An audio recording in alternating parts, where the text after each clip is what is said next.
They weren't just brutal warriors, they were visionaries, farmers, explorers, dreamers.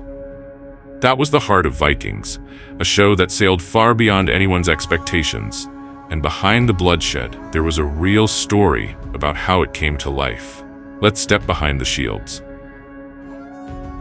When Vikings first premiered in 2013, no one expected it to conquer the television world. It wasn't backed by HBO. It wasn't a giant studio product. It aired on the History Channel, a network known more for documentaries than epic dramas. But from the first episode, it grabbed viewers by the collar and refused to let go.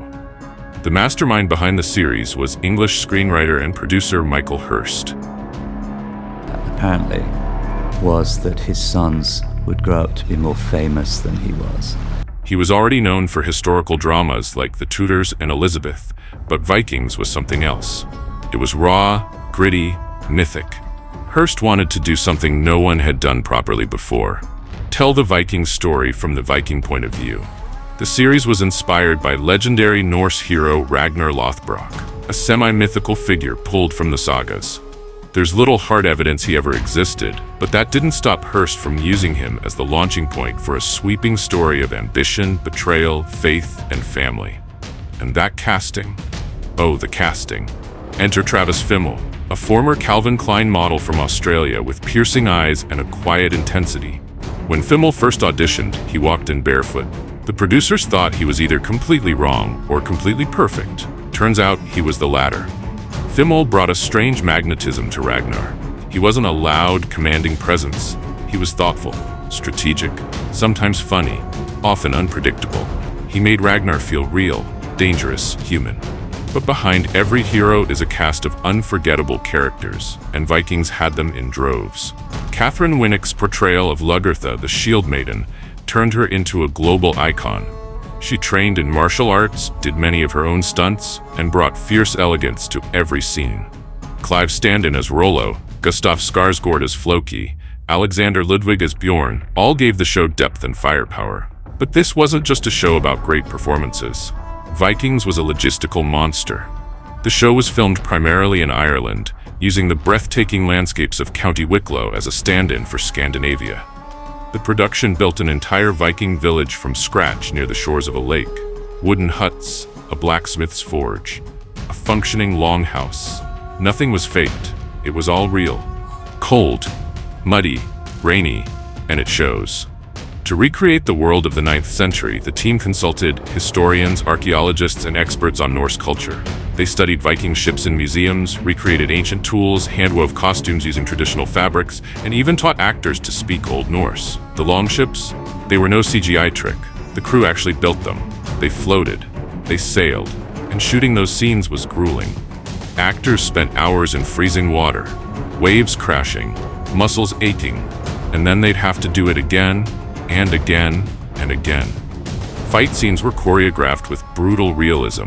There was a dedicated stunt team, but many actors trained for months in swordsmanship, axe handling, and shield formations.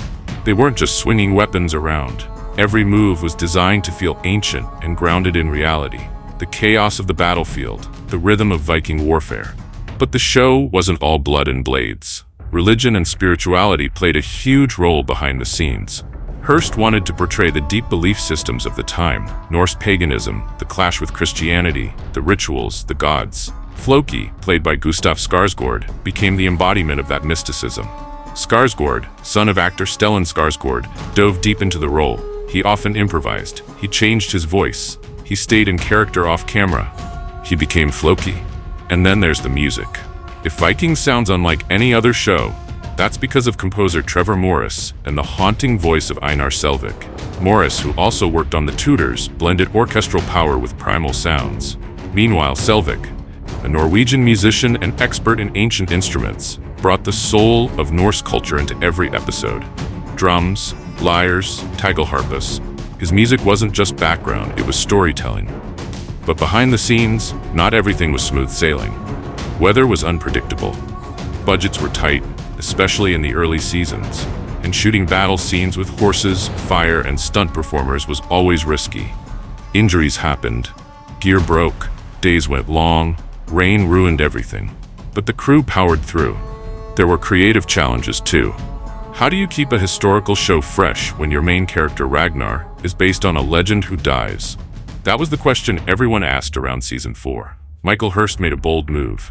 He let Ragnar go. Travis Fimmel left the show, and Ragnar died in one of the most shocking episodes of the series. It was a gamble, but it opened the door to a new generation.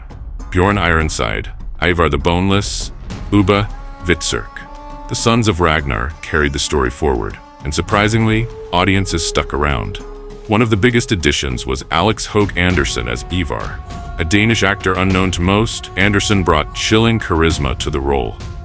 Ivar was born with a condition that left him unable to walk, but his mind was ruthless, calculating, ambitious.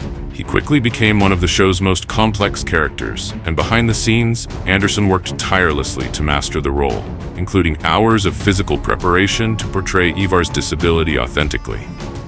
As the show progressed, the scale only grew. New cities were built, new cultures introduced: the Russ, the Saxons, Iceland, Greenland, even North America. The series expanded its world but never lost its emotional core. And then came the final season. Filmed across 2 continents with hundreds of extras, elaborate sets, and emotionally crushing storylines, the end of Vikings was as ambitious as its beginning. Some fans loved the finale, others debated it fiercely. But one thing was certain: it marked the end of an era. In total, Vikings ran for 6 seasons and 89 episodes. It became one of the most successful shows in the History Channel's history, sparked a spin-off, Vikings Valhalla, on Netflix, and helped redefine how historical dramas are made. But what truly made Vikings special wasn't just the costumes or the ships or even the battles. It was the beating heart behind it. The quiet moments, the family tensions, the questions of faith, honor, power, and destiny. The cast and crew didn't just make a show about Vikings. They built a world, and they made us believe in it.